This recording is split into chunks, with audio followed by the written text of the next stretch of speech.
if you wanted to make an opening statement, you certainly can, but in the interest of time, we are just trying to keep things as brief as possible so we can get to questions. Thank you. Ms. Fatahi, did you want to make any opening comments? If that's okay, I'll try and keep it brief. Thank you.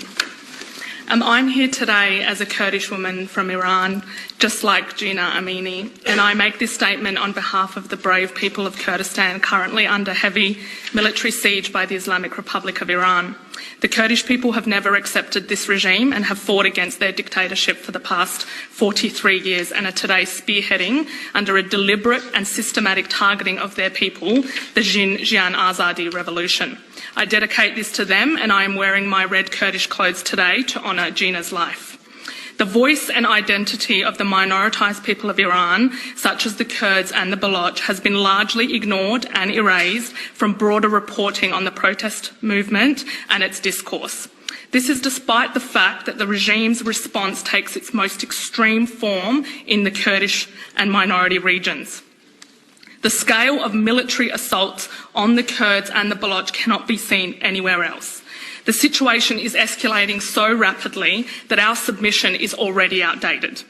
In the last week alone, the Islamic Republic of Iran has systematically targeted the Kurdish regions of Iran, unleashing military-grade weapons on defenceless civilians and innocent bystanders.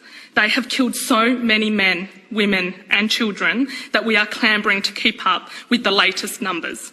They are raiding people's homes, they are abducting hundreds of citizens whose whereabouts are still unknown, terrorising families, destroying their belongings and confiscating their mobile phones, leaving people without a means to communicate or document the human rights abuses.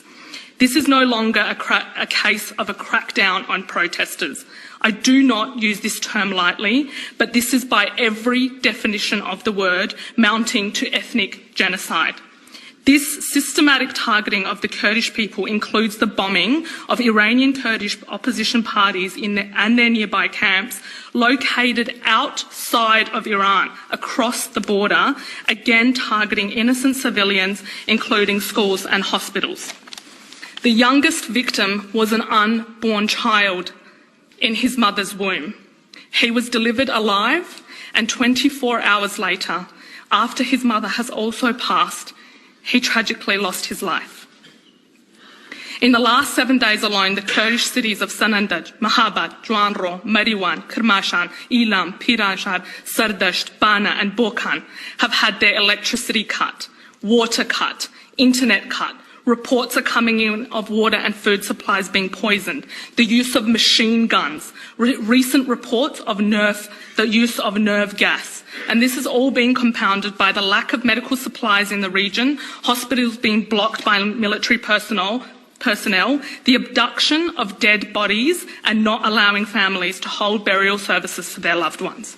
I want to draw the committee's attention to a recent CNN report which revealed the absolute horrific victim testimonies illustrating how Iran's security forces routinely use rape and sexual abuse and torture to quell protests.